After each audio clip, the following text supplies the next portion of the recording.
And the dams built any of these rivers in India may affect the irrigation in Pakistan.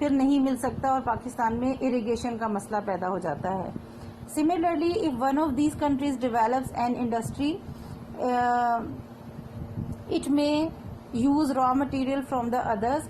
اسی طریقے سے اگر کوئی ایک کنٹری جو ہے وہ انڈسٹریز لگاتا ہے تو وہ اور دوسرے ممالک سے لے کر را مٹیریل خام مال یعنی جس قسم کی بھی انڈسٹری وہ لگاتے ہیں اس کی جو لیے ضرورت ہوتی ہے مال کی وہ کسی دوسرے ملک سے جو ہے وہ لے لیتا ہے.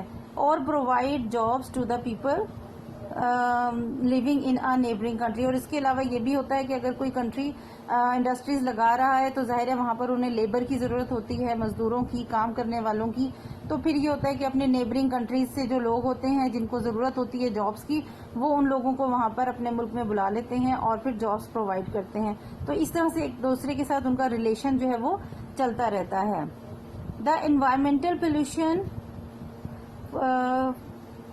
of one country, the environment pollution one country can also have an immediate effect on the other. اسی طرح کسی ایک ملک میں جو ماحولیاتی آلودگی ہوتی ہے اگر وہ کسی ایک ملک میں زیادہ ہے, شدت ہے, تو فوری طور پہ اس کے ساتھ نیبرنگ کنٹریز پہ بھی اس کا افیکٹ ہوتا ہے, اس کا نقصان ہوتا ہے.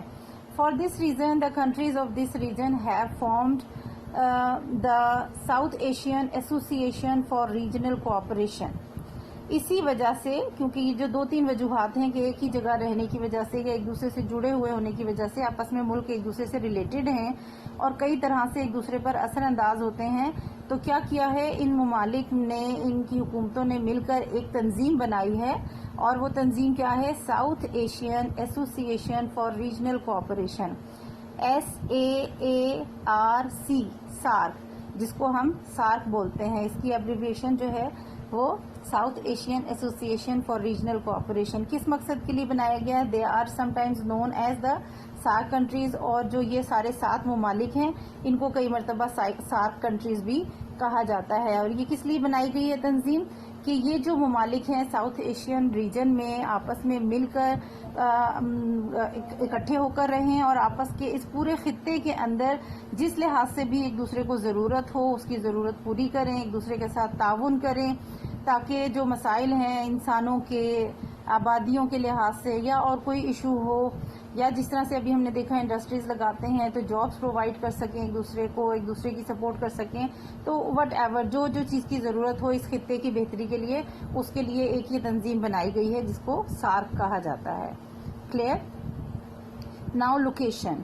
اس جو ریجن ہے ساؤتھ ایشیا اس کی لوکیشن ہم دیکھیں گے کہ یہ جو پوری دنیا کا ہے ورلڈ میپ ہے اس میں ہمیں پتہ ہونا چاہیے کہ یہ کون سی دنیا کے کون سے حصے میں, زمین کے کون سے حصے پر واقع ہے. In terms of latitude and longitude South Asia stretches from 60 degree east to 90 degree east latitude and 10 degree north to 40 degree north longitude. Students, زمین پر کسی جگہ کی لوکیشن معلوم کرنے کے لیے ایک ہم نے پریویس کلاس میں بھی پڑھا ہوگا, وہ گلوب کی شکل, اگر ہم گلوب دیکھتے ہیں جس میں ورلڈ میپ بنایا جاتا ہے تو اس میں کیا کیا جاتا ہے کہ اس میں امیجنری لائنز جو ہیں وہ ڈرا کی جاتی ہیں. یہ جو لیٹیچیوڈ ہوتا ہے اس کو ہم یوں اس طرح سے, اور یہ امیجنری لائن ہوتی ہے بیسیکلی کس لیے, جو زمین پر جو لوکیشن ہے علاقوں کی, ممالک کی, اس کو فائنڈ کرنے کے لیے.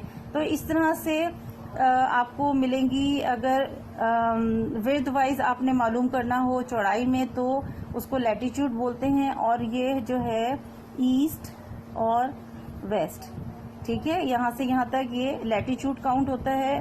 اور لانگیچیوڈ جو ہے وہ لینتھ میں ہوتی ہیں لائنز, وہ آپ کو اس طرح سے شیپ میں ملتی ہیں. اور یہ صرف کیا ہوتا ہے, لوکیشن معلوم کرنے کے لیے ہمیں اس طرح سے امیجنری لائنز گلوب پہ ڈرا کی جاتی ہیں اور پھر ان کو ڈگریز میں شو کیا جاتا ہے. اب یہ جو ساؤتھ ایشین ریجن ہے وہ 60 ڈگری ایسٹ ٹو 90 ڈگری, یعنی آپ کہہ سکتے ہیں اس طرح سے اندازاً 60 ڈگری ایسٹ ٹو 90 ڈگری, اور نارتھ میں جو لانگیچیوڈ ہے اس کا وہ 10 degree north to 40 degree north, یہاں سے 10 ٹو 40. اس طرح سے لوکیشن کی چوڑائی میں اتنا پھیلا ہوا ہے اور لمبائی میں اتنا پھیلا ہوا یہ علاقہ ہے. Politically, this is one of the most important regions of the world as it lies on the main route connecting the west to the far east. اور سیاسی اعتبار سے یہ علاقہ بہت اہم ہے، ساؤتھ ایشین ریجن جہاں پہ ہمارا اپنا ملک پاکستان بھی ہے، ہم رہتے ہیں، اس لحاظ سے بہت اہم ہے کہ یہ دنیا کے اس مین روٹ پر واقع ہے which connect the west to the far east, جو کہ کنیکٹ کرتی ہے مغربی دنیا کو مشرقی حصے کے ساتھ، یعنی یورپین کنٹریز کو مشرق کی سائڈ پر جو ممالک ہیں ان سے کنیکٹ کرتی ہے، اور یہ سینٹر میں اس روٹ پر اس جگہ پر واقع ہے۔ Towards the north is China, شمال کی طرف چائنا ہے، چین ہے، which retains tense relationship with India, اور چائنا کے بھارت کے ساتھ تعلقات بڑے شدید ہیں، سخت ہیں، لڑائی جھگڑے کی کیفیت رہتی ہے ان کے ساتھ، بٹ فرینڈلی ود پاکستان، جبکہ پاکستان کا دوست ملک ہے، بے حد دوستانہ معاملات ہیں، تعلقات ہیں، ہر طرح سے سپورٹنگ ہے۔ To the south are the Arabian sea and the great Indian ocean, جو جنوب کی طرف ہے اس سائڈ پر بحیرہ عرب ہے اور بحیرہ ہند کا حصہ ہے۔ ہمارے سندھ کی سائڈ پہ جو سندھ صوبے کی طرف ہے بحیرہ عرب لگتا ہے، اور بلوچستان کی سائڈ سے گوادر پورٹ کی طرف سے انڈین اوشن بحیرہ ہند کا حصہ لگتا ہے۔ Beyond which لائز the vast continent Australia, اور اس سے دور جو درمیان کا حصہ ہے، انہی دونوں بحیروں کے درمیان وہاں پر آسٹریلیا کا ایک جو کانٹیننٹ ہے ہمارا، ایک اور بڑا بر اعظم آسٹریلیا، وہ وہاں پر واقع ہے۔ ٹھیک ہے جی۔ کنٹریز ساؤتھ ایشین ریجن میں جو ہم نے پڑھا ہے کہ 7 کنٹریز ہیں اور ان کے نیمز ہم نے پڑھ لیے تھے۔ اب 1 بائی 1 ان تمام کنٹریز کے بارے میں ہم کچھ ڈیٹیل پڑھیں گے اس کے اندر۔ سب سے پہلا ملک Pakistan. Pakistan became independent in 1947، جیسا کہ آپ کو معلوم ہے 1947 میں پاکستان آزاد ہوا۔ Before that the British ruled it along with the rest of south Asia, لیکن اس سے پہلے جو برطانیہ تھا وہ پاکستان پر ہی نہیں بلکہ ساؤتھ ایشیا کے جتنے ممالک ہیں ان سب پر انگریزوں کی حکومت تھی، برطانیہ کی۔ Today it has a population of around 180 million. آج اس کی آبادی جو ہے وہ تقریباً 180 ملین ہے، اور میرا خیال ہے کہ یہ جس وقت بک پرنٹ ہوئی ہے اس کے بعد سے اب تک آبادی جو ہے وہ 22 تک سے ابو کر گئی، 22 کروڑ تک پہنچ چکی ہے۔ About 97% of the people are Muslim، تقریباً 97%، 97% جو لوگ ہیں وہ مسلمان ہیں پاکستان کے، while the minorities include Hindus, Christians, Parsis, Sikhs and Buddhists، جبکہ پاکستان میں باقی جو 3% لوگ ہیں وہ minorities ہیں، اقلیتیں ہیں، یعنی کہ دیگر مذاہب سے تعلق رکھنے والے تھوڑی تھوڑی تعداد کے جو لوگ ہیں ان میں ہندو بھی شامل ہیں، عیسائی بھی ہیں، پارسیز بھی ہیں، یعنی آتش پرست جو ہیں زرتشت مذہب سے تعلق رکھنے والے، سکھ بھی ہیں، اور بدھسٹ بھی، یعنی بدھ مت کے ماننے والے بھی یہاں پر موجود ہیں، لیکن تعداد میں بہت کم ہیں۔ Pakistan is a democratic country and its official name according to the Constitution of 1973 is the Islamic Republic of Pakistan۔ Pakistan ایک جمہوری ملک ہے۔ جمہوری ملک وہ ہوتا ہے جہاں پر حکومتیں جو ہیں وہ عوام کی مرضی سے، عوام کی پسند سے الیکشن کر کے بنائی جاتی ہیں۔ اس ملک کو ڈیموکریٹک ملک کہتے ہیں جہاں پر عوامی حکومت ہوتی ہے، عوام کی من پسند۔ And it's official name according to the constitution, ہمارے جو آئین ہے 1973 کا آئین جو بنایا گیا تھا 1973 میں، اور آج تک اسی آئین پر، اسی قانون پر کے مطابق حکومتیں چل رہی ہیں ہماری، تو اس کے مطابق پاکستان کا جو نام رکھا گیا وہ تھا اسلامک ریپبلک آف پاکستان، اسلامی جمہوریہ Pakistan. It's divided into 4 provinces، اور پاکستان کو 4 صوبوں میں تقسیم کیا گیا۔ وہ 4 صوبے کون سے تھے؟ Sindh, Balochistan, Punjab and the north west frontier province, جس کو ہم نے پہلے اس کا نام سرحد تھا، شمال مغربی فاٹا کا حصہ جو ہے وہ صوبہ، اور بعد میں اس کا نام چینج کر کے خیبر پختونخوا رکھا گیا۔ But also includes the province like territories of Azad Kashmir and Gilgit Baltistan, لیکن اس کے ساتھ ساتھ پاکستان میں پروونس کی طرح، صوبے کی طرح کے کچھ علاقے بھی ہیں، یعنی ابھی تک شاید ڈکلیئر نہیں ہوا، صوبے بنائے تو جا چکے ہیں اور صوبے ہی ہیں تقریباً، لیکن ابھی تک شاید آفیشلی ڈکلیئرڈ نہیں ہیں، تو اس لیے ان کو ہم صوبے کی بجائے جو صوبے سے ریلیٹڈ صوبے جیسے علاقے کہتے ہیں، اور وہ 2 علاقے ہیں، ایک آزاد کشمیر اور دوسرا گلگت بلتستان۔ آزاد کشمیر آپ کو نام سے پتا ہوگا کشمیر کا ایک حصہ ہے جو پاکستان اور بھارت کے درمیان کا حصہ ہے، لیکن وہ متنازع علاقہ ہو چکا ہے. اس کا ایک حصہ ہے جو آزاد ہو گیا اور پاکستان کے ساتھ شامل ہو گیا، وہ آزاد کشمیر کہلاتا ہے. جبکہ ریمیننگ کشمیر جو ہے وہ مقبوضہ کشمیر ہے. مقبوضہ اس لیے بولتے ہیں کہ بھارت نے زبردستی اس پر قبضہ کیا ہوا ہے، اپنی فوجیں وہاں داخل کر رکھی ہیں، جبکہ وہاں کے کشمیری جو ہیں وہ پوری طرح سے چاہتے ہیں کہ وہ پاکستان کے ساتھ شامل ہو جائیں یا آزاد ہو جائیں، لیکن بھارت زبردستی اس پر قابض ہے اور اپنی فوجیں اس نے وہاں داخل کر رکھی ہیں اور مسلمانوں پر ظلم و ستم ہو رہا ہے. یقیناً لیٹسٹ نیوز آپ لوگ دیکھتے رہتے ہوں گے کشمیر کے حوالے سے. تو وہ والا پارٹ جو ہے وہ مقبوضہ کشمیر ہے، لیکن اسی سے ایک دوسرا حصہ ہے جو آزاد ہو کر پاکستان میں شامل ہے، وہ آزاد کشمیر کہلاتا ہے.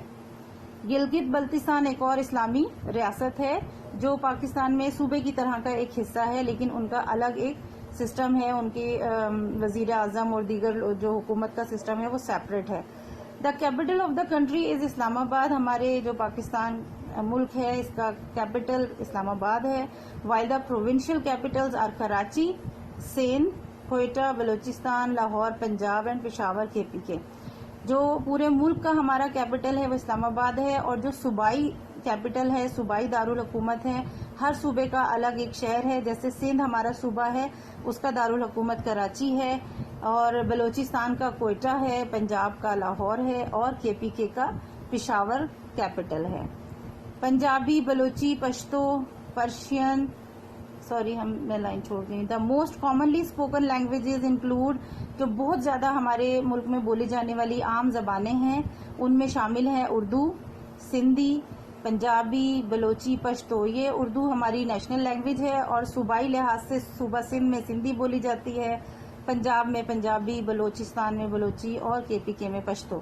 اس کے ساتھ ساتھ ہمارے مختلف صوبوں میں پرشین بھی بولی جاتی ہے، سرائکی، براہوی، شینا اینڈ ادر ریجنل لینگویجز، جو علاقائی زبانیں ہیں چھوٹے چھوٹے مخصوص علاقوں میں بولی جاتی ہیں، وہ بھی زبانیں ہمارے ملک میں بولی جاتی ہیں. Most of the educated people understand English as well. زیادہ تر جو پڑھے لکھے تعلیم یافتہ لوگ ہیں وہ انگریزی زبان بھی بڑی آسانی سے سمجھتے ہیں اور بول لیتے ہیں. اوکے، آج کے لیے اتنا کافی ہے. آپ اس کی ریڈنگ کریں، اس کو سمجھیں. Main points south Asian region کے سے ریلیٹڈ لوکیشن اور کنٹریز جو ہم نے سٹارٹ کیے ہیں اس میں سب سے پہلا پڑا ہے پاکستان. اس کی ریڈنگ ضرور کریں، مین پوائنٹس کو ذہن میں رکھیں. ریمیننگ لیسن انشاءاللہ اگلے لیکچر میں کریں گے. اللہ حافظ.